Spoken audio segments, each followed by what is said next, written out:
¿sí?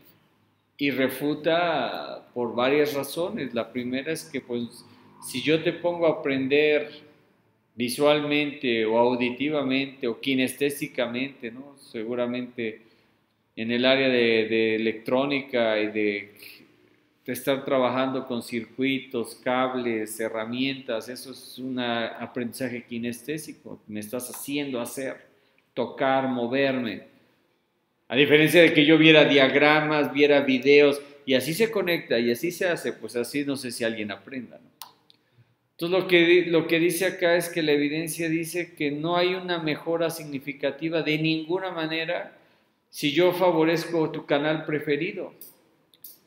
Simplemente hay que buscar la estrategia de que lo que vas a aprender tenga sentido en el canal que estoy favoreciendo, ¿no?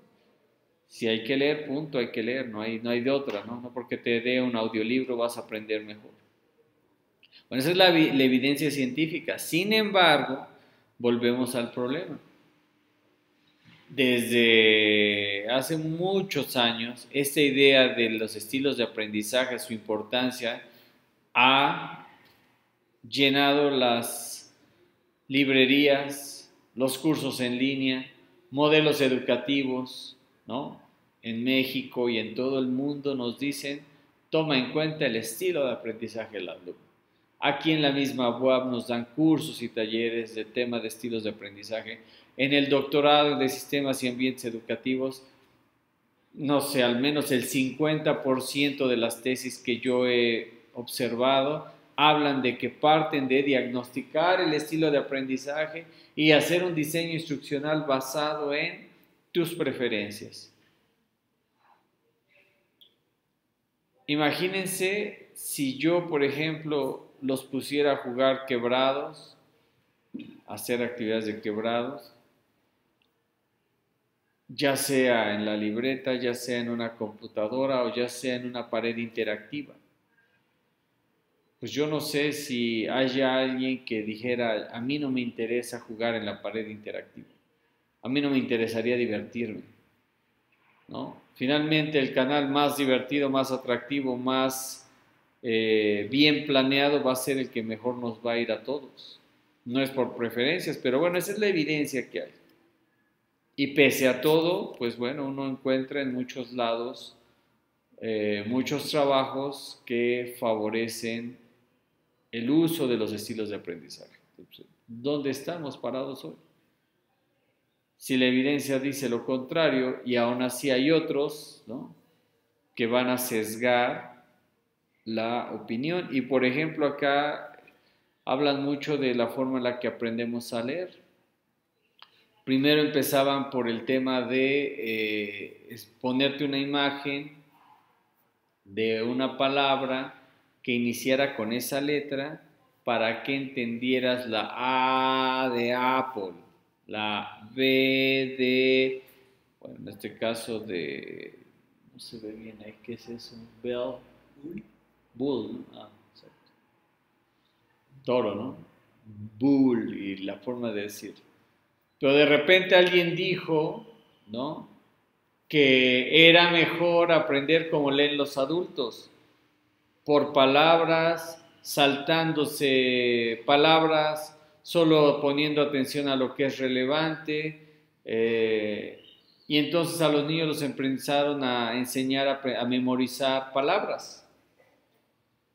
Y claro, hay otros tantos libros que dicen los niños aprenden por patrones y sí son capaces de reconocer un McDonald's, un Vancomer, un Pemex, pero no es porque sepan leer, es porque son capaces de identificar el patrón con la imagen y ese conjunto de letras entienden que dice Ford, Volkswagen, Nissan, ¿sí?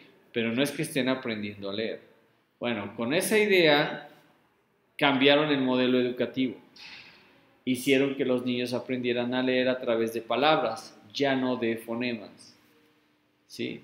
Entonces, generaron niños que sí al final leyeron. Todos al final desarrollamos, es lo que por ahí alguien dice, al final todo el mundo va a hablar y a escribir si va a la escuela.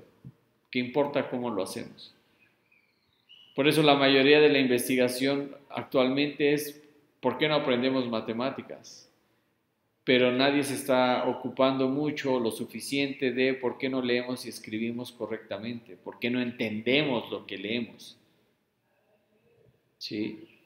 Y entonces, 20 años estuvieron así, hasta que llegó una investigación que dijo, no es cierto, no aprenden mejor a leer. Es más, no saben ni siquiera ya pronunciar. ¿Sale? Correctamente. Pues regresaron al modelo tradicional y como dice el autor, pues quién se iba a imaginar que después de ese aprendizaje alguien hubiera regresado a la idea y volvieron a regresar. Y les hablo por ahí de los 90s, otra vez por palabras. Hasta que por ahí el Congreso de la Unión en Estados Unidos dijo, a ver, ya, necesito que un panel de expertos realmente debata sobre la pertinencia de esta forma de aprender y llegaron a la conclusión de que efectivamente no es mejor aprender por palabras. Regresamos otra vez vámonos por los sonidos de las letras, ¿no? E imágenes que sean representativas a eso. Y ha generado mejores lectores. ¿Sí? Entonces, la duda que mata aquí en todo este proceso, que es lo que estoy acá platicándoles, es ¿por qué personas, porque estoy hablando de investigadores, ¿sí? Se van hacia una línea que claramente y evidentemente no es la correcta, pese a que hay evidencia que ya refutó tu idea, vuelves a caer en esa que no es la correcta, ¿no? Entonces, es complejo, es difícil, porque uno pues quisiera, ¿verdad?, estar trabajando en esto que yo me siento cómodo, en esto que creo que pues está bien, que es correcto, ¿no?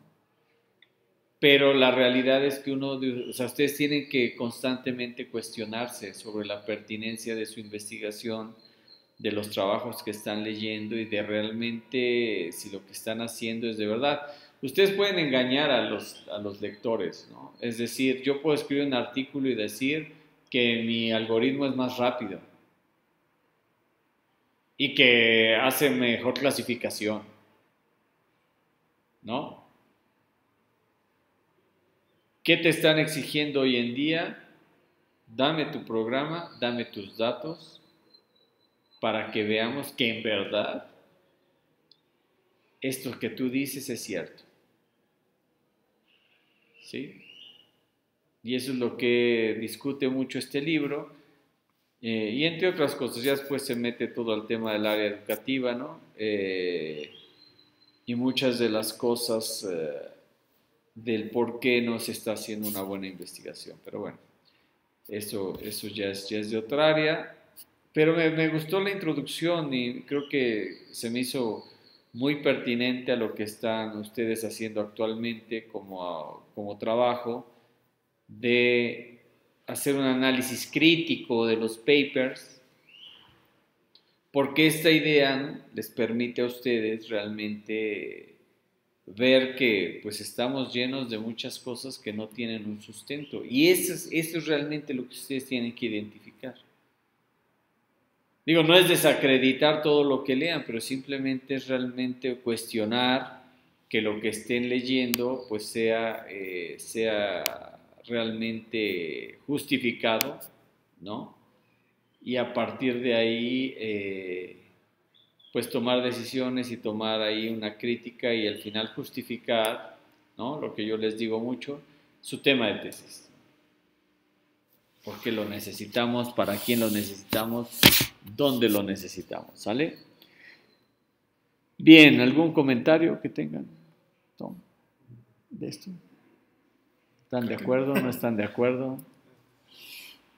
¿Se les hace lógico? ¿Les sorprende? ¿No les sorprende?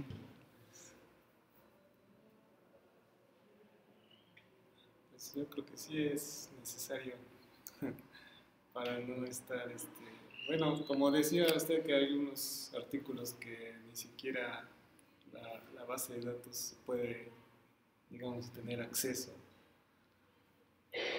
Pues sí, como que duda, digamos, de esa información. Sí.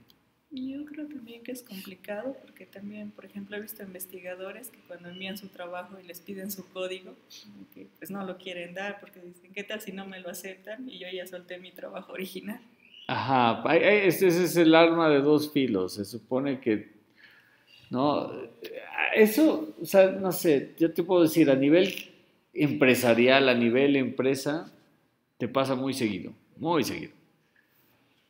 Yo tengo una experiencia precisamente que tengo una empresilla por ahí en la que trabajamos y en un proyecto nos pidieron eso y necesito auditar para ver si tu código es compatible con lo que tenemos nosotros. Vamos a hacer las interfaces. Yo obviamente dije, bueno, pero necesitamos un contrato, ¿no? O sea, es decir, yo no te puedo dar esto a menos que esté garantizado el negocio, sino al revés. Dame acceso y yo te aviso si son compatibles, pero yo lo hago. No, que mira, eso fue una onda ahí de gestión, nos decía el gerente, confíen, ustedes confíen. ¿Qué pasó? No, que no es compatible, ¿no? Pero nosotros dejamos ahí algunas formas para identificar si habían o no copiado el código, ¿no? Y nos dimos cuenta que sí, se lo habían quedado.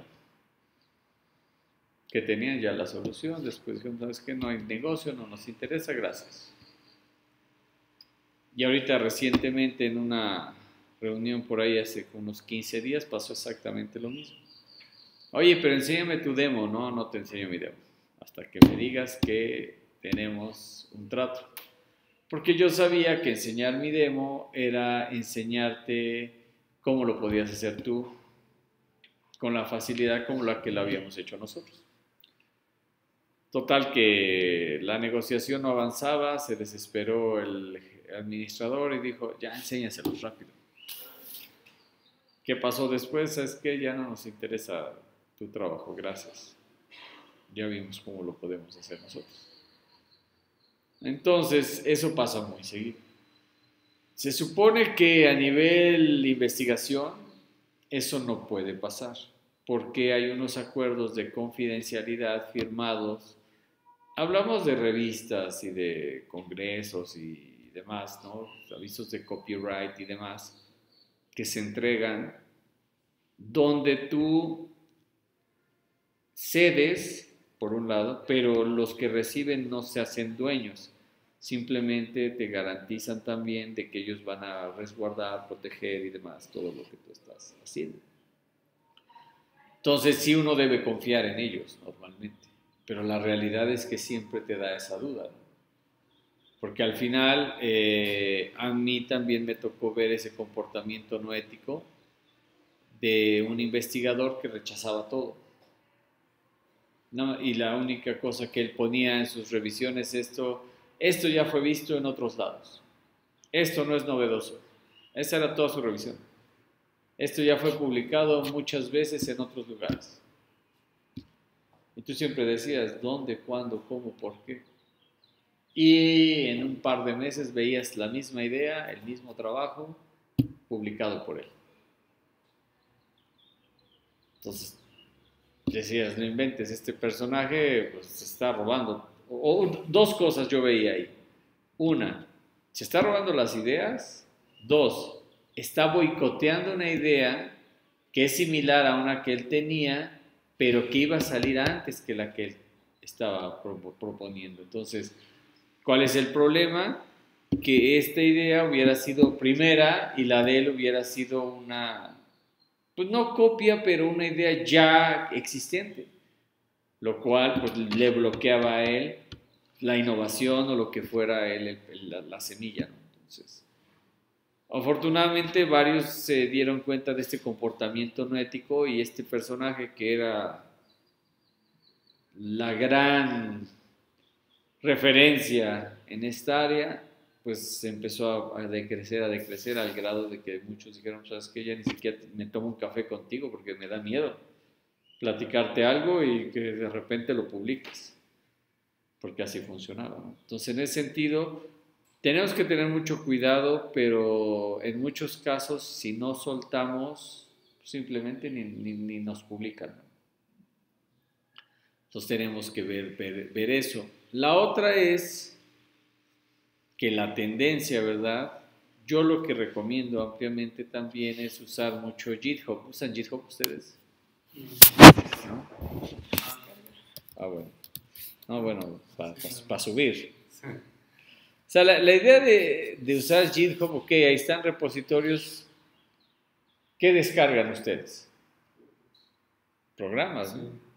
¿Qué hace la comunidad? La forma más fácil de que tú te protejas de todo esto es poniendo tu repositorio con tu código. Y todos los archivos, todos los elementos bien documentados. Este es un trabajo de Diana, ¿no? Miguel, no sé, sale. Es mi trabajo. Y entonces la comunidad te puede ayudar a hacerlos crecer. Si bien tú dices, bueno, yo ya hice esto, ya lo publiqué, ahí está. Es más, le dices a la revista, puedes bajar mi repositorio. Tú acá tendrías la estadística de que alguien lo bajó, ¿sí? Y que lo están usando para otro propósito. Y obviamente los Creative Commons que le pones también, ¿no? Es de código abierto y más. ¿Por qué recomiendo eso? Porque de esa manera las cosas crecen, o podrían crecer o enriquecerse con las contribuciones de las comunidades. Porque, pues, nos guste o no, nosotros no podemos hacer todo, ¿no? Ahorita, precisamente estábamos viendo con el caso de varios chicos de las generaciones anteriores a las de ustedes, pues tiene el problema de la recolección de datos. Una recolección de datos significativa para sus algoritmos no solamente requiere de el experimento y la recolección del dato. Viene el post-trabajo, que es ver qué me sirve, qué no me sirve, aplicarle los filtros, las técnicas que me los va a dejar preparados los datos para el preprocesamiento y luego ya el entrenamiento y luego ya la evaluación.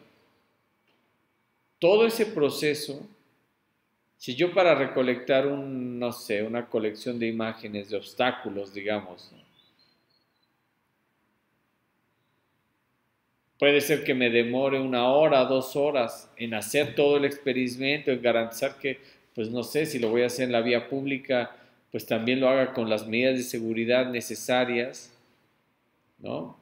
Pero garantizando que ocurran estos eventos que yo les llamaría anómalos también, ¿no? Que es que se atraviese algo, aparezca algo que no se esperaría, ¿no? Creo que sería una parte interesante, o lo que sea que va a aparecer tu obstáculo, ¿no? Hasta el carrito esto de los tamales, ¿no? Que de repente se te pasan y resulta que pues ya no puedes pasar por ahí, ¿no?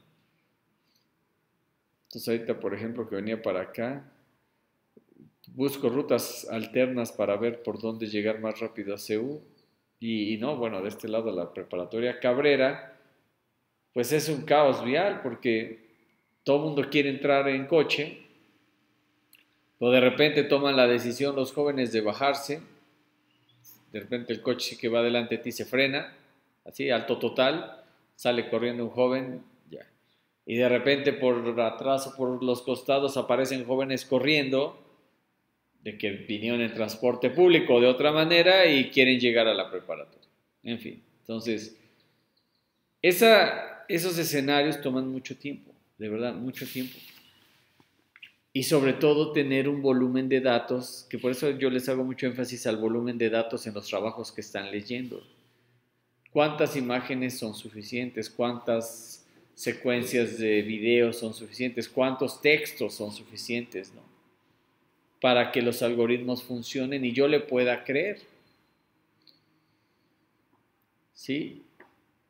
Y no a la primera situación diferente de lo que ya hice, eso no lo clasifica, pues. O eso no lo vio bien, pues sí. Acuérdense que en esto que están planeando hacer, más particularmente el caso de los obstáculos, pues no hay margen de error. ¿O cuál es el margen de error que me puedo permitir? Ay, ching, me te atropelló al peatón porque no había considerado nanitos. No sé. O niños.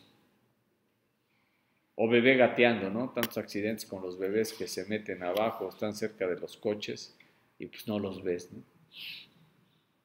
¿Sale? Entonces, bueno, el tema aquí es que en estos repositorios, en estas comunidades, ¿no? Por ejemplo, yo la mayoría de mis proyectos los tengo acá, ¿no? Esperando, pues, que la comunidad de repente lo agarre, ¿no? Acá, por ejemplo, pues nadie le ha entrado, ¿no? Nadie le ha entrado ajeno a ellos, ¿no? Pero bueno, esa es la esencia. Obviamente no hemos hecho referencia a este trabajo en ningún lado, ¿no? Esa es la realidad también, lo cual, pues es también una limitante, ¿no? Pero bueno, ¿sale? Entonces es importante ahí, pues ver, ¿no? Que no nos debe dar miedo, pero también no podemos mandar a cualquier lado, ¿no? Y confiar en que no van a copiarnos o algo así. Entonces las revistas, si no lo exige, pues vale la pena, ¿no? Y si realmente vemos que es un criterio editorial que aparece publicado en los lineamientos, ¿no? El otro día, por ejemplo, esta chica Austolia tenía esa necesidad del código para probar un algoritmo y contactó al investigador de un artículo. Y el investigador le dijo, sí, con mucho gusto, te mando el código, te mando los datos. Le mandó los datos, pero no el código. Y entonces ella siguió trabajando en su interpretación del código y no daba el resultado. Digo, entonces ahí hay una metáfora que dicen que para que en esta vida nos vaya bien cuando pedimos, tenemos que empezar dando, ¿no? Y entonces, le digo, Sonia, pues yo te recomiendo que tú le digas, mira, para que veas que no es que no hago nada y nada más quiero que me des todo lo que tú haces, pues mándale la versión de tu código. Y dile, oye, mira, con esta versión de código, que es lo que yo interpreto de tu algoritmo, y los datos que me hiciste favor de mandar, pues la salida no coincide. O sea, tu clasificador no clasifica como tú ponías en el artículo. Ayúdame a ver si esto es lo adecuado, ¿no? Y ya. Cuando yo alguna vez les enseñaba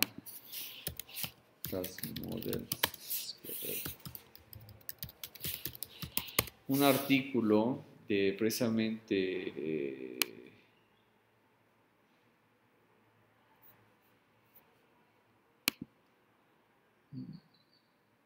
de ejemplo como de un análisis del estado del arte que al final derivaba en un producto. Aquí, por ejemplo, se revisaba, ¿no? Un conjunto de modelos de árboles y de sistemas de tareas, ¿no? Para hacer cualquier modelo de tareas. Hay muchas notaciones. Entonces, si yo le decía, por ejemplo, a este señor Van der Ver, ¿no? Oye, ¿cómo es tu modelo? ¿No? ¿Me podrías enseñar tu modelo? No, pues no tengo modelo. Oye, ¿podrías hacer uno? No, tampoco. Bueno, oye, hice este modelo de tu trabajo que te puede servir para referenciarlo de muchas maneras. Lo único que yo te pediría es que me ayudaras a validarlo. Lo que yo entiendo de tu herramienta, de tu algoritmo, de tu técnica, son estas entidades con estos atributos, con estos tipos, con estas relaciones, ¿sí o no? Por eso la importancia que yo les he hecho énfasis en su revisión de estado del arte, hablando de modelos y sus atributos y sus variables o lo que sea que están leyendo, ¿qué hay en esos trabajos para que ustedes sepan qué me puede servir? ¿Qué si la variable luminosidad, por ejemplo, en el tema de las imágenes, ¿no? ¿Qué características? En caso del texto. ¿Qué verbos? Por ejemplo, en el caso esto de las acciones, nosotros lo que sabemos es que a nivel de tareas, ¿no? Pero esto es de sistemas interactivos, podemos agrupar todo lo que uno hace en una computadora en 10 tipos de tareas. Pero eso no lo digo yo, lo encontré en esta revisión, por ejemplo. Se le llaman pues una abstracción canónica de tareas. Entonces, cualquier cosa que tú haces en un sistema interactivo solamente se puede resolver con 10 tareas. Que tiene sinónimos, que tiene que, por ejemplo, la creación agrupa nuevo, crear, agregar, todo eso es un mismo conjunto de actividades, ¿sale? Pero bueno, el punto acá es, ¿cómo yo logro que un investigador me ayude con mi investigación? Pues yo le doy algo. Y entonces ya él se sienta conmigo en una videoconferencia y me dice, no, quítale, ponle, etc. Y así trabajamos con todos, ¿no? Por ejemplo, con este Johnson, después con los de Lancet, por ejemplo, estos de Lancet, Rich y compañía, pues es el estándar americano de modelos de tareas para cualquier dispositivo que se vende en el mercado americano.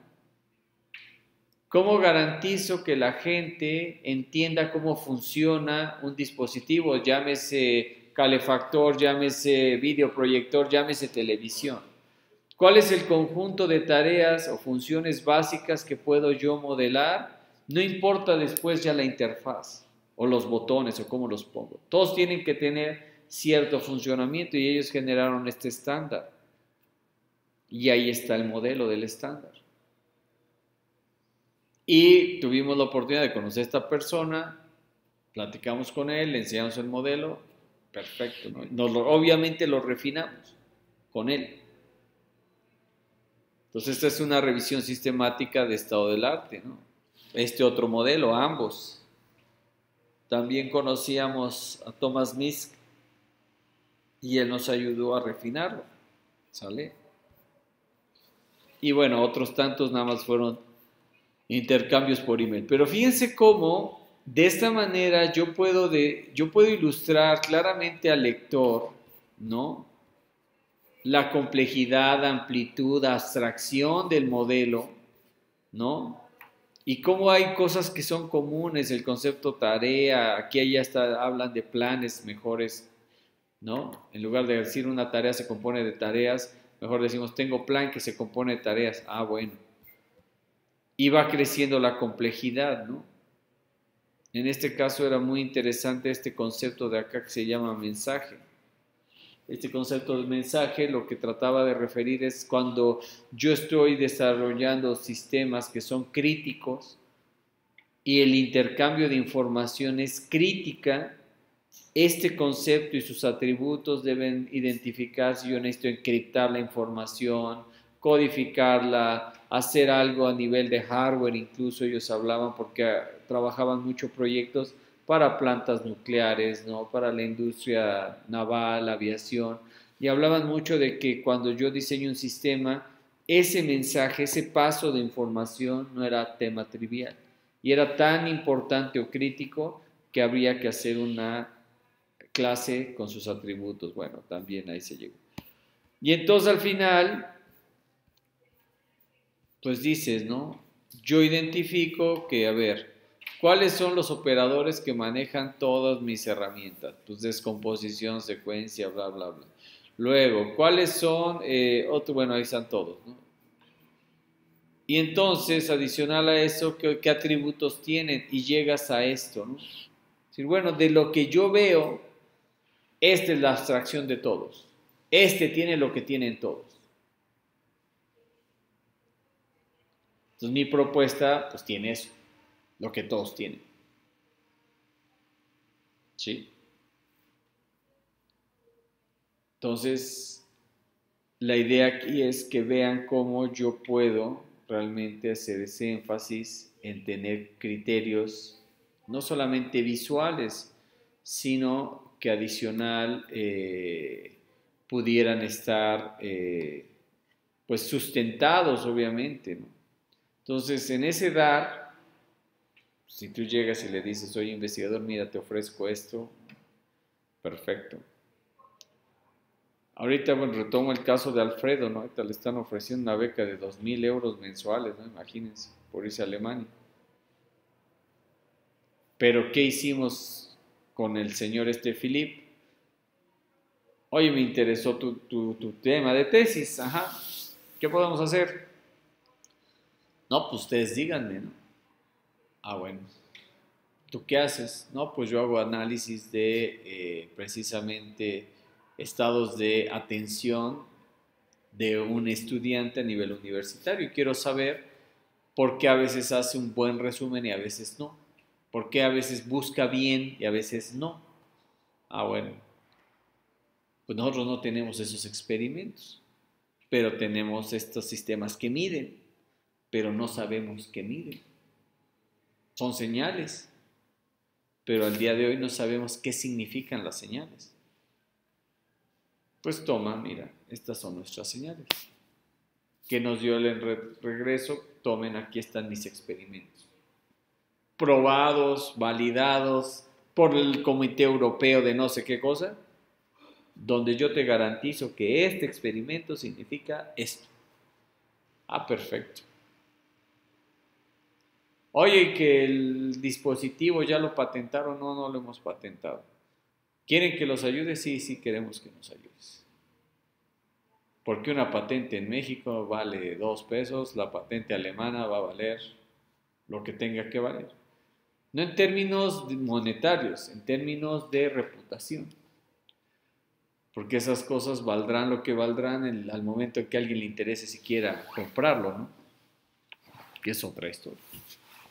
Entonces dice, yo veo toda esa posibilidad. Ah, bueno, pues estamos ganando, entonces yo te doy, no me da miedo. Y si nos robas, pues ya ni modo, de por sí acá no va a pasar nada. Es a veces la realidad de México. Incluso acá, pues ustedes a lo mejor en el área electrónica se enteraron, ¿no? Del bastón, este sensobastón, ¿no? Que al final creo que los pobres chicos que lo publicaron o lo hicieron, les robaron la idea y lo patentaron, sí, pero pues unos vivales, ¿no? Cuando en principio la UAP los iba a apoyar. Salieron en las noticias y todo, ¿no? Incluso curiosamente nosotros teníamos un bastón mucho más útil del que se propuso aquí en electrónica, pero nosotros nos dijeron, no, ya tenemos un bastón. Digo, oye, pero es diferente. Este ve escaleras, este ve muchas más cosas. Te predice incluso una ventana abierta, una rama de un árbol, algo parecido, pero este era con sensores de ida y vuelta, ¿no? No con visión. Y entonces no nos aceptaron que nos apoyaran con lo de la patente. Sin embargo, llegó una empresa y dijo, con mucho gusto, dénmelo. Yo se los patento. ¿No? ¿Qué pasó? Hubo alguien en el equipo que dijo, a mí no me interesa, y bolas, que le quita los sensores, que se lleva que les deja el bastón, y entonces quedó el proyecto hecho pedazos. O sea, uno se llevó los sensores, el otro se llevó el código, y ya nadie podía armar el rompecabezas. Ni modo. Pero bueno, entonces, si uno da, normalmente va a recibir. A veces te va a pasar que te agandalla. Lo normal es que si somos una comunidad científica y estás rodeado de estas personas, no va a pasar nada, tranquilo. Y lo que yo siempre les recomiendo a mis estudiantes es, tampoco seas tan celoso de tus cosas. Sí, no va a pasar, o sea, te puedes quedar con tus cosas, son mías, mías, mías, y ahí se van a quedar, no va a pasar nada con ellas. Si te abres, normalmente los proyectos que son abiertos, de hecho sí, la mayoría de los proyectos hoy en día europeos y demás son abiertos. De hecho, lo que vino Philip a contarnos, no sé si se acuerdan su conferencia en el LKE de este señor alemán, la que le dijeron, ¿qué crees? Tienes media hora, que lo hicieron así chiquitito porque iban a hacer la videoconferencia. él habló de precisamente que hoy en día los proyectos todos son de código abierto, son de bases de datos abiertas y si no, no están siendo financiados. ¿Por qué? Porque el conocimiento va a crecer en la medida de que tú lo hagas público y lo hagas abierto. Pero bueno, esa es la estrategia que se está llevando a cabo a nivel mundial, ¿no? Entonces, sí es importante que vean que pues este trabajo, que pues, es relativamente significativo, ¿no?, corresponde a el resultado de que tuvimos la posibilidad de platicar de viva voz con los autores de lo que yo quería interpretar, para ver si mi interpretación era adecuada o no. Y no todos respondieron, ¿eh? Eso también hay que decirlo. Acá están publicados nada más los que sí respondieron, con los que sí interactuamos. De los demás hicimos ese ejercicio. Yo les hablo que modelos de tareas, no sé, deben estar publicados al menos unos 50, 80 publicados, ¿no? Un nuevo modelo, una nueva forma, ¿no? De los más significativos está GOMS, por ejemplo, que se ocupa mucho para el tema de agentes inteligentes. Sí. Pero bueno, entonces esa es la idea, ¿no? Entonces, hay que tener cuidado, hay que ver muy bien el foro donde se están mandando las cosas, ¿no? Pero bueno, vamos a ver ahora sí qué nos comparten en este avance nuevo. Ese es el anterior. Es el anterior, sí, decía yo. Bueno, el anterior ya platicamos entonces. Y entonces, segundo avance, tienes razón. Decía yo, porque tienen asignada una calificación. Entonces, bueno, no podemos hablar, Sonia. Si ves algún día el video, revisamos brevemente tu trabajo. O sea, eso pues, sí sigue estando bien, se sigue manteniendo la idea del protocolo. Yo vi que la mayoría de ustedes ya lo mantienen, ¿no? Sigue siendo la misma justificación de los criterios de factor de impacto. O sea, ¿por qué escogí estos criterios? Sale. Y ya viene después, eso nos da la calidad, ¿no? Para leer lo que ya creció a estos artículos más, ¿no? Y esos son los criterios que, ¿no?, ella está, ¿no?, buscando en sus artículos. ¿Quién hace qué, no? Métodos o el enfoque, base de datos, método, ¿sí?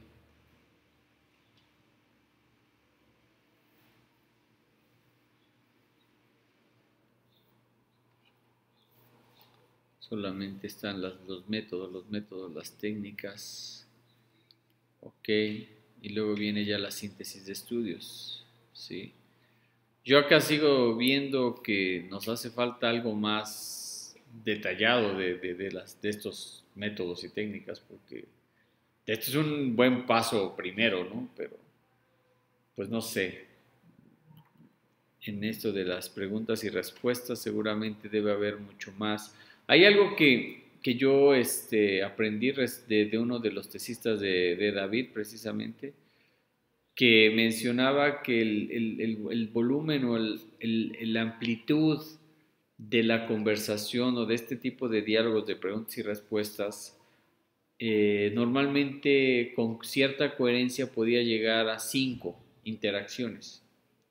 5 cosas que me preguntas, te respondo. Ese es el máximo que puede llegar un sistema inteligente para mantener una conversación coherente o un diálogo de interacción. Entonces, la pregunta aquí que surge es: ese tipo de cosas no se identifica así a grosso modo, ¿no? Dentro de esto, ¿no? Hasta cuál es ese tipo de amplitud, ¿no? Acá nomás nos habla de los resultados y la exactitud, ¿no? Esto está bien como un criterio para decir, bueno, si yo estoy dentro de ese rango, pues al menos soy igual que lo que ya existe, ¿no? Yo me imagino que aspira a ser mejor que esto. Me imagino, ¿no?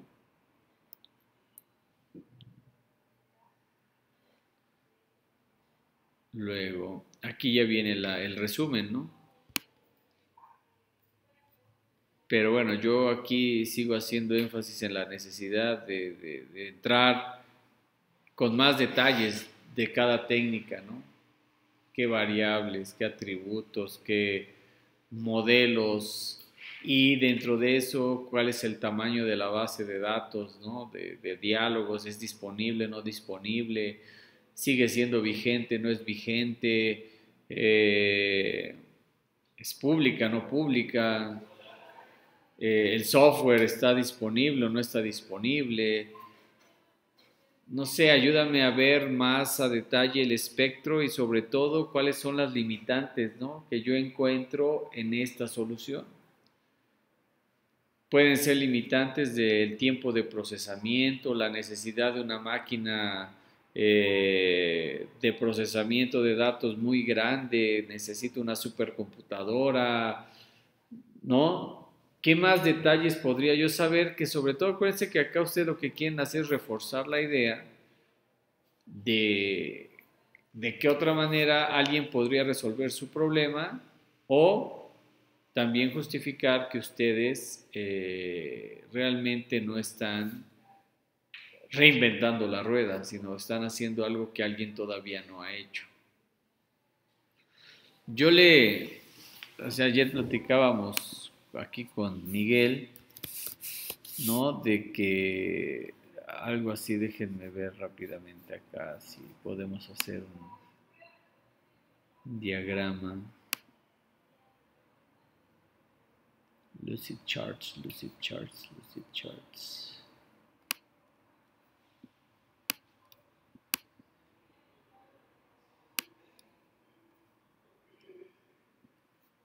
Bueno, vamos a cambiarnos de cuenta temporalmente. Acá se puede hacer Lucid Charts.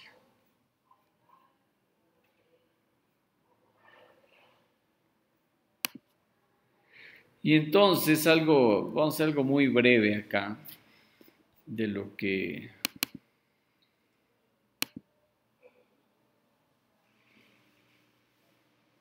se pueda trabajar.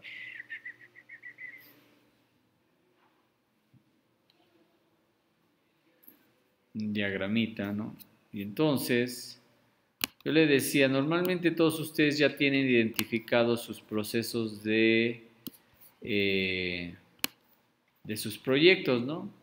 Ya saben que del paso 1 voy al 2, del paso 2 voy al 3, ¿no? Y así sucesivamente.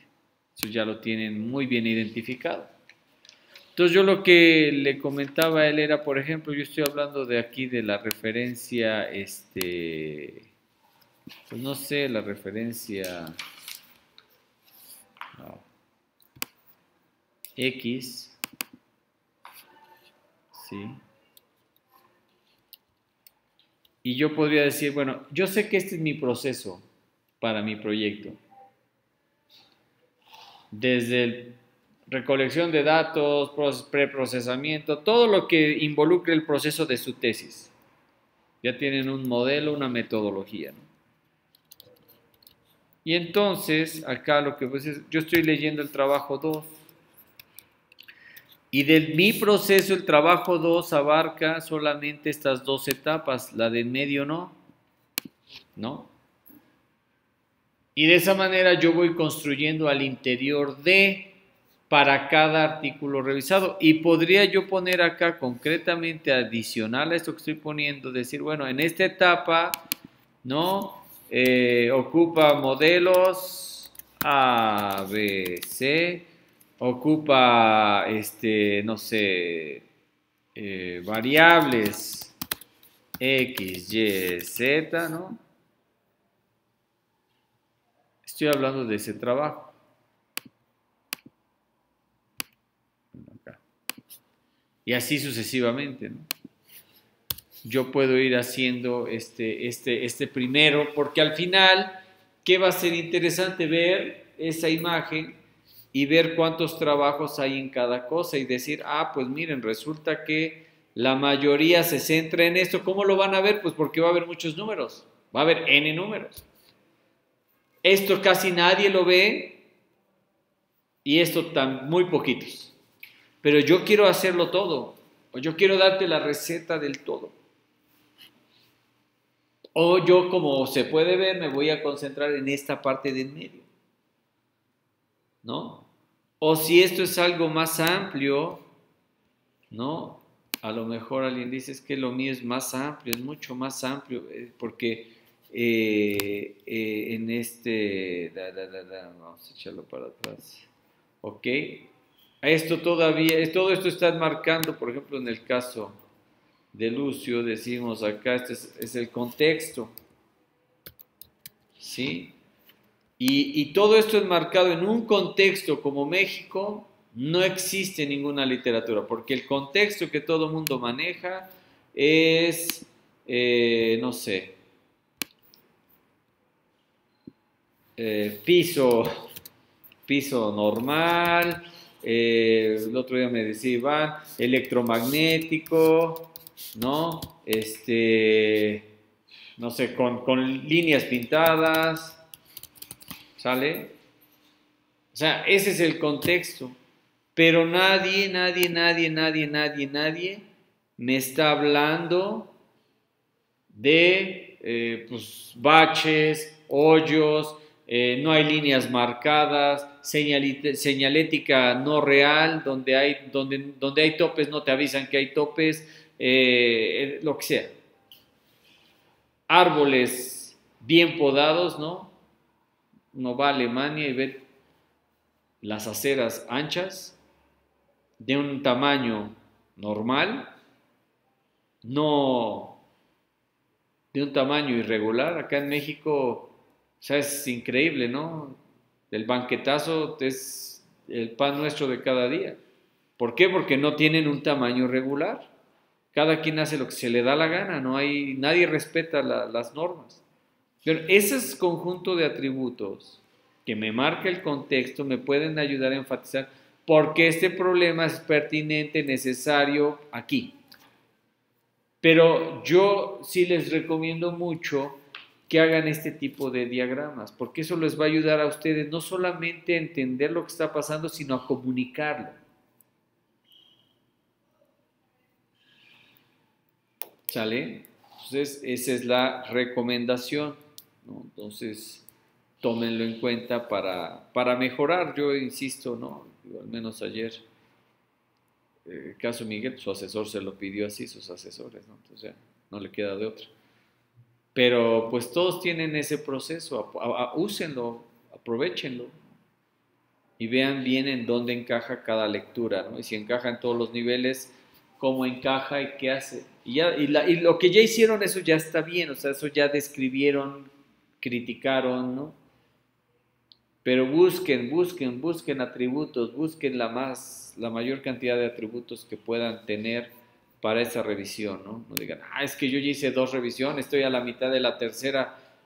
Pues sí, pero mejor hacerlo lo más profundo posible, porque de verdad, si ustedes aspiran a publicar este trabajo puede ser muy significativo, les puede aportar a su investigación doctoral de manera significativa y sobre todo al perfil académico que ustedes están buscando de doctores.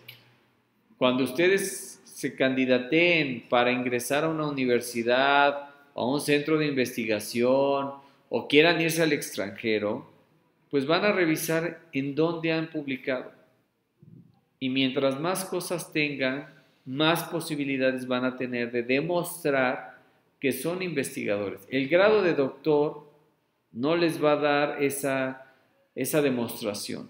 A mí me ha tocado ver doctores que no tienen publicaciones. Yo digo, ¿cómo te dieron el grado? Explícame. O maestros, ¿no? De maestría sin tesis. A Chihuahua. Es que me titulé por promedio. ¿Cómo? O sea, eso no existe. Tuviste que haber hecho una tesis. ¿Cómo te titulaste por promedio? Bueno, es lo que hay. En muchos casos, si ustedes pasaron por este proceso de admisión, no nos bastaba con que ustedes hubieran hecho una maestría. Se les hacía la pregunta muy concreta, ¿dónde has publicado? ¿Y qué has publicado? ¿O hiciste patente? ¿Por qué no trabajaste tu proyecto hacia una patente, etcétera? Queríamos saber, ¿no? Si realmente ustedes habían tenido esa experiencia, aunque fuera básica, de qué significa publicar, ¿no? Y eso es lo que le damos mucho énfasis en estos seminarios, porque queremos realmente que ustedes se formen, ¿no? Para publicar, ¿sale? Entonces, esto también, ¿no? Aquí están más atributos.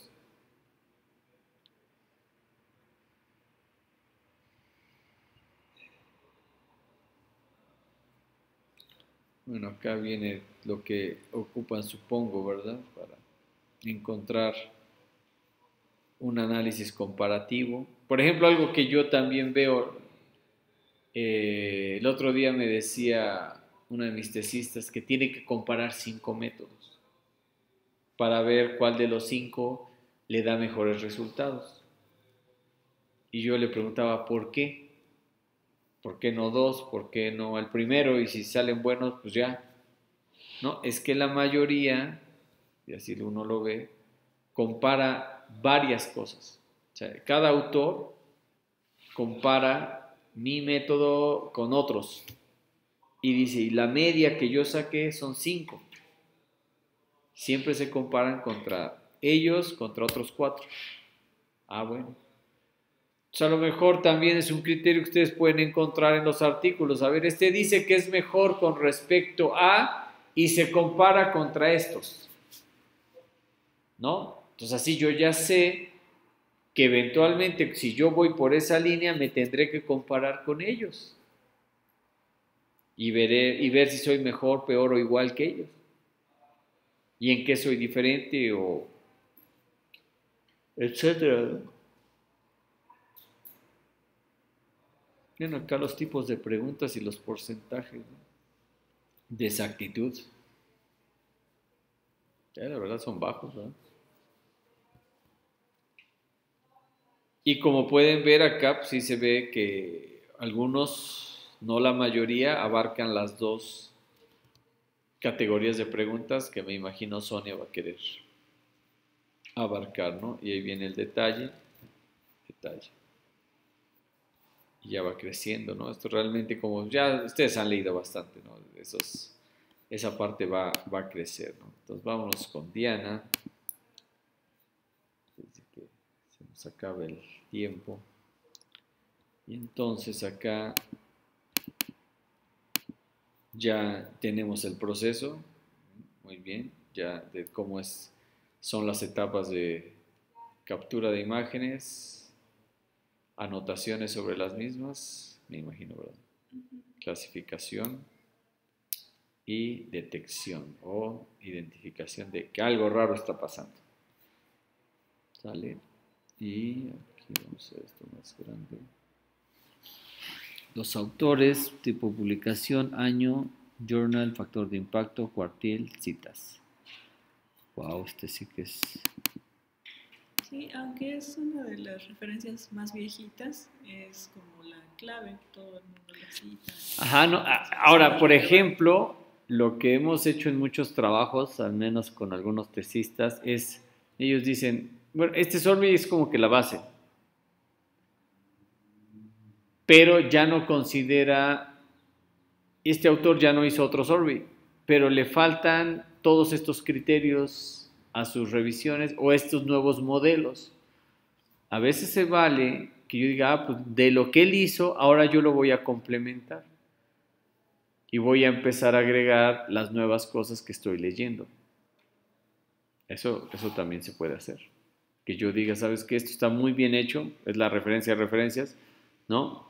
Y yo voy a hacer un artículo que se llama una revisión de Chandola, ¿no? Anomaly Detection Survey, ¿no? Ya. Y entonces tú dices, ¿no? De 2010 a la fecha pasó esto, que complementa estos resultados. Y eso puede ser también una estrategia. También en ese aspecto, pues he visto dos tipos de surveys. Uno, por un lado, que es como muy descriptivo, que creo que por eso son estos con más citas, que a lo mejor resisten un poco más con el tiempo, y otros que sí se enfocan mucho a analiza este método y este método y este método, y que sí fácilmente se pueden quedar un poco más rezagados. Sí, sí, sí. Estos, pues, por ejemplo, el primero está muy enfocado a qué es una anomalía, y lo analizan muchos contextos y pues todavía tiene mucha vigencia. Sí, yo me imagino que hasta de ahí puedes sacar lo que comentaba el otro día de las taxonomías, ¿no? Una taxonomía de anomalías, para tener muy claro cuáles son las categorías de anomalías. Igual decía yo para los obstáculos, ¿no? Andas por aquí, Lauro, pero se nos ocurría eso, que uno puede extraer de esta revisión taxonomías que me digan cómo clasifico los obstáculos, ¿no? Ya sé que obstáculo puede ser cualquier cosa que se te aparece enfrente, pero podemos clasificarlos. Debe existir una clasificación. A lo mejor no así como tal, taxonomía de, pero a lo mejor sí uno lo puede empezar a imaginar. Mira, esto es como una familia, esta es otra familia, y eso es muy útil para que tú digas, bueno, yo me concentro en esta familia de obstáculos o de anomalías. Punto. Estas otras están padres, pero no las considero. Y así ya cortas el debate en el examen. Oye, pero ¿y si, no sé, llega la ex a agredir al novio, aquí, eso es anormal? O sea, no sé, te empiezas a imaginar tantas cosas que pueden ser no normales. Entonces ya tú puedes decir, mira, yo ya identifiqué esta taxonomía y a partir de ahí yo me voy a concentrar en este tipo en esta familia, que son las que creo que voy a observar en el laboratorio. No, pero bueno, muy bien. Entonces, tú ya hablas aquí de la descripción, lo que hace, ciberseguridad, militar, ¿sí? Cosas que no son interesantes y no son de interés.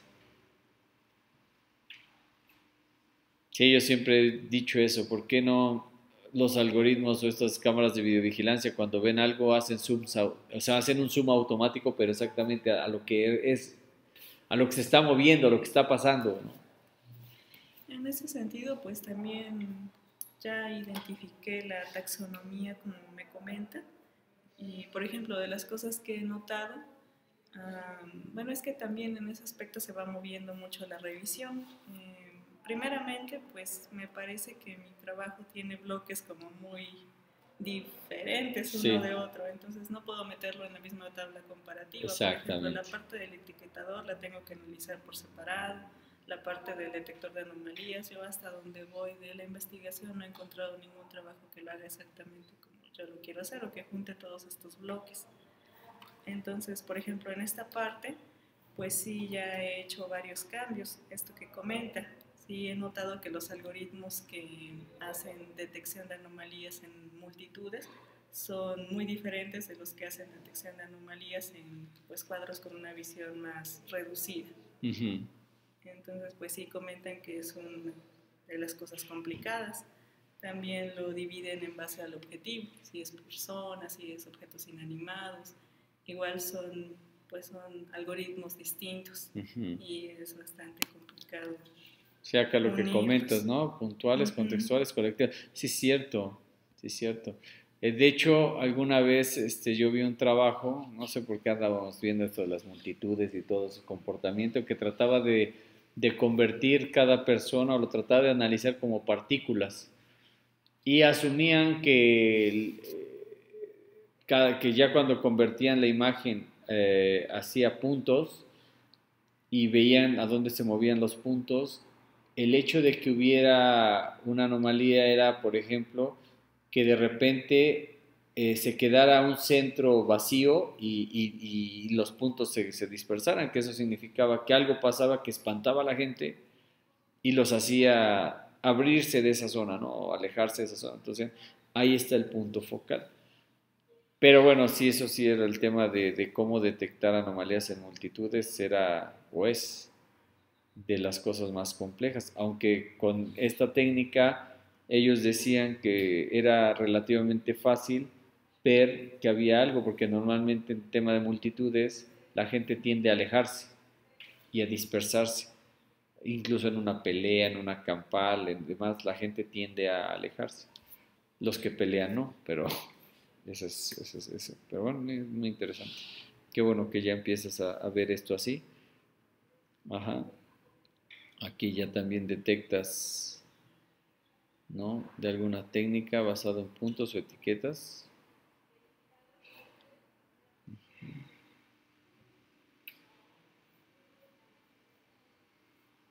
Sí, de hecho, bueno, estoy siguiendo este camino, no sé si sea correcto. Yo pues ya agarré el tema un poco ya avanzado el semestre anterior, entonces iba un poco atrasada en la revisión de literatura. Ahorita me centré un poco más pues en surveys y bueno, por eso estoy presentando así el trabajo. Todavía pues ya hay algunos métodos específicos, pero principalmente estoy tratando de pues hacer primero esta clasificación. Igualmente Ujú, una de las cosas que me llamó la atención es que pues de los métodos comentan que hay muchísimo método, que son todos los que yo he estado revisando, ujú, que son como por bloques, pero sin embargo si yo quiero hacer un trabajo en línea o que haga aprendizaje continuo, bueno, he encontrado algunas referencias que dicen que estos no me van a servir. ujú. Después todavía tengo que analizar varios detalles. Sí, no, pero yo creo que, mira, vas por buen camino. O sea, y yo como recomiendo y lo que les decía, finalmente, algo que es evidente y lo que también le decía a Miguel, ya después veremos cómo vamos con Lauro, el todo, o todo como tú dices, todo esto nadie lo ha hecho como que todo así junto, como que hacen aquí, hacen allá, hacen aquello, pero así como todo no está. Y un legado importante de ustedes es describir precisamente todo este proceso, toda esta metodología de trabajo, donde a lo mejor tú podrías decir, bueno, ojo, yo no voy a resolver el tema multitudes, pero te doy pistas para que si acá o lo que tienes de origen es esto, pues está toda esta información que dice que así se podría resolver, porque lo revisé en mi estado del arte. O sea, yo te puedo al menos ayudar a que si tú me lees, sepas por dónde podrías tener una estrategia de solución a esta problemática. Y después tendrás tus tesistas a los cuales les dirás, miren, pues ahora sí, yo ya acabé este proyecto, me gustaría seguir trabajando y quiero que ustedes trabajen multitudes de este tipo, multitudes en escenarios nocturnos, no sé. Y entonces tú ya puedes, gracias a esa visión que tienes del proceso completo, ver en dónde encajan los trabajos y sobre todo haces muy evidente que dices, mira, acá hay un chorro de trabajos, acá hay muchos, pero ninguno hace todo esto. Ninguno pensó en esto. Por eso mi trabajo es significativo y necesario. Y yo insisto, ahí dejas muy claro y evitas el comentario de alguien que eso ya está trabajado. Eso ya se ha visto muchas veces. O por ejemplo, oye, pues yo veo coches autónomos, ¿no? No, espérate. O sea, que veas ahí el coche de Google, la. Por eso yo le hacía mucho énfasis a Lauro en el tema de el contexto, creo que eso es lo que lo hace muy diferente. ¿Sale? Entonces igual acá, pues nada más mi recomendación sería que aunque sea repetitivo, realmente no pasa nada, ahorita nada más es por cuestiones prácticas para que tú también después tengas muy claras las totales, vas copiando esta imagen por cada lectura y vas poniendo los numeritos o las características adentro de las imágenes. Y así como yo les decía acá, pues una idea, ¿no? Pero no es que tengan que hacerlo así, pero bueno, podría servir. Y vas diciendo, mira, pues esto que estoy leyendo encaja aquí, esto encaja acá, esto encaja acá. Bueno, pues ya, cuando ya hagas la síntesis final, quedará muy claro qué cajita, qué etapa está más llena, cómo lo han resuelto, qué limitantes tienen, y decir, miren, ninguno tiene todas las cajitas, como yo lo quiero hacer. Pero bueno, es una idea, ¿sale? Pero bien, bueno, vamos bien. Y qué bueno que te apoyaste en los surveys, porque eso te ayuda, ¿verdad?, a tener un panorama muy completo. pero pues, igual normalmente son artículos muy grandes, ¿no? De muchas páginas. Sí. Pero bueno, qué bueno. Y todos son cuartil uno, ¿no? O sea, y con todo y todo, pues hay, bueno, este es del 2019, ¿no? Nadie lo ha citado. Pero con todo y todo hay otros que pues, tienen muy poquitas citas. Que eso también, por ejemplo, yo se los comento, es relevante también cuando uno somete una evaluación a un proyecto. Que tú digas, oye, no sé, ya tengo 20 citas. Y alguien diga, no inventes, o sea, tener buenas citas es tener 80,000. No, pues es que en esta área somos poquitos y mira, un buen trabajo en una muy buena revista, pues tiene 6. Si yo tengo 4, pues voy de gane, ¿no? Entonces también para que esta información de repente también se vuelve muy útil cuando uno quiere debatir o refutar dictámenes que digan, pues es que está padre que tienes un Q1, pero nadie te cita. Ah, bueno, espérame. Eso de nadie me cita depende de cómo lo mires.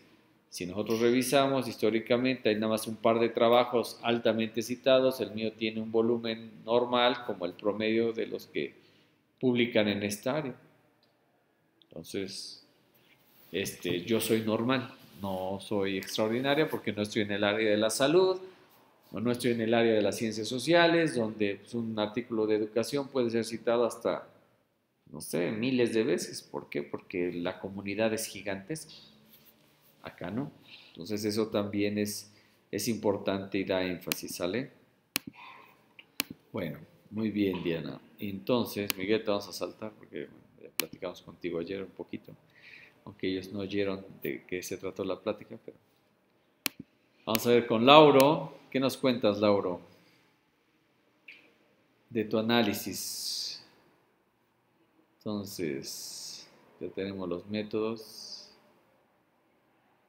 A ti te interesan 2 tipos o 2 categorías.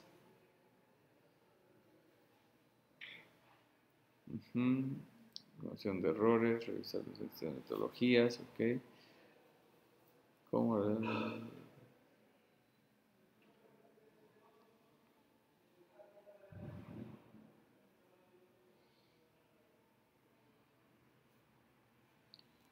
Clasificación de obstáculos, seguimiento y trayectoria.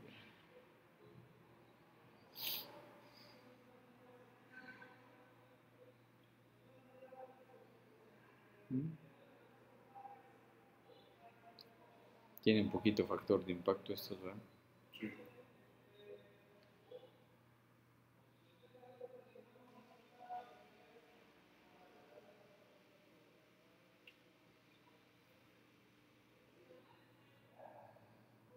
Sí. Perfecto.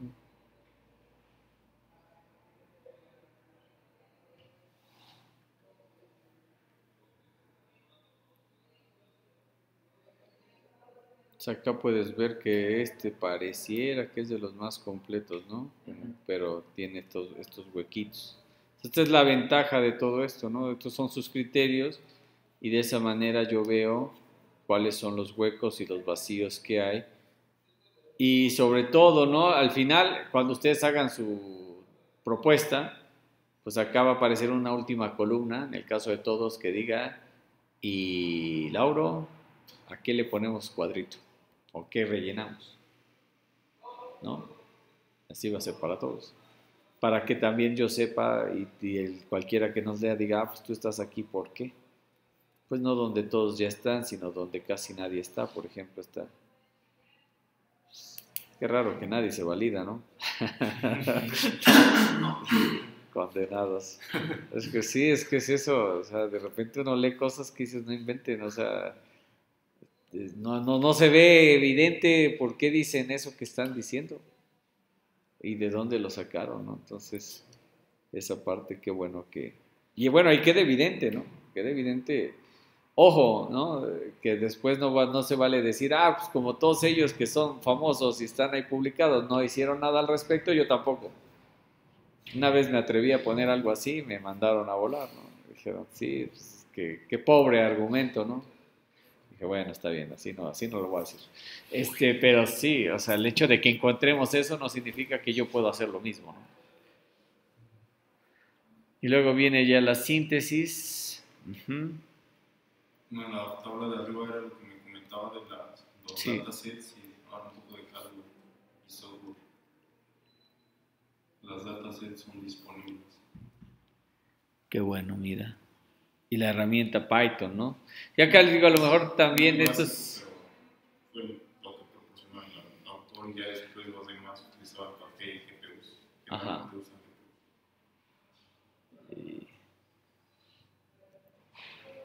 Bueno, sí. Y obvio, si no hay evaluación, pues no sabes cuál es el tamaño de 60 secuencias. Ah, mira, si 40 secuencias de prueba, eso. Ajá. Mira, 150,000 imágenes, lo que yo decía, ¿no? Imagínate. Pues son imágenes. En un video, pues cuántas imágenes puedo recolectar, eso también es una ventaja, pero que pensando en que tú tienes que construir esa base de datos, ver realmente qué significa hacer un trabajo significativo para ti, ¿no? Eh, porque puedes hacer pruebitas con unas cuantas, pero para realmente decir este algoritmo sí va a ver todo esto. Les voy a mandar, el otro día yo leía precisamente hablando de procesamiento de imágenes,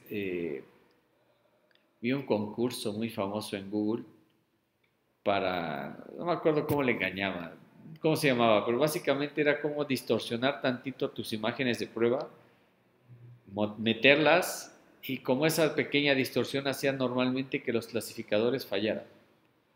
O sea, lo que ya sabía hacer resulta que ya no sabía hacerlo porque le dabas una rotación a la imagen o desplazabas tantito al objeto y resultaba que lo engañabas totalmente a tu algoritmo. Es muy curioso. Entonces, era todo un experimento que decía, si tú tienes un algoritmo que pasa y clasifica, y te daban 5 imágenes, ¿no? Era la misma pero con variaciones. Tu algoritmo está bien, pero déjenme lo busco y se los comparto, digo nada más así porque me imagino que en el área es algo muy conocido y que si alguien te pregunta eso, tú tendrías que saber argumentar por qué sí lo considerarías o por qué no lo considerarías y cómo, ¿no? Sobre todo. Está A bien. mí me surgen algunas dudas, porque Ujú. pues generalmente todos los artículos que revisamos dicen que son muy buenos y que son los mejores y que Sí, ¿verdad? superaron a todos. Entonces creo que pues ahí hay muchas técnicas engañosas que a la hora de hacer estos trabajos de comparación pueden como dar resultados raros. A mí me tocó una vez que en algo que trabajé, que me pedían así como que buscar el mejor método para algo. Pero pues es muy complicado porque todos se comparan con quien les conviene, agarran la base de datos que les conviene y pues sí, sacan el mejor resultado posible, pero pues eso no necesariamente pues nos garantiza a nosotros que pues a lo mejor sí están diciendo la verdad bajo esas condiciones, pero son muy específicas para beneficiarse. La clave está en la calidad de las revistas. Si no es infalible, el rigor científico y de los evaluadores para que te dejen publicar ahí garantiza que realmente hay personas muy calificadas que revisaron ese trabajo y de verdad consideraron que lo que ahí dice puede ser cierto o es cierto y que vale la pena tomarlo en cuenta. Por eso es muy importante el rigor científico. Si yo me quedo con artículos de conferencias u otros donde no es tan elevado el rigor científico de la evaluación, eso es lo que nos puede afectar. ¿Sale? Pero entonces yo por eso les hago mucho énfasis en esa parte. Y ustedes lo tienen en todos ustedes lo tienen. Si no está en estos Q1, Q2 con impacto factor y demás, si no son journals, mejor ni lo leo. Porque seguramente me están contando algo que, pues quién sabe quién revisó. ¿Sale? Entonces, en eso tengan certeza, que si están ahí, eso es bueno. Entonces, bueno, pues ya oíste, ¿no? Algunas ideas que podrían mejorar o contribuir a cómo hacer diferente esto, ¿no? ¿Sale? Digo, platícalo con tus asesores, ¿no? Vean qué les sirve de mejor manera, pero bueno, va por buen rumbo esto, ¿sale? Bueno, pues ya se hizo tarde. Ya nos tenemos que ir.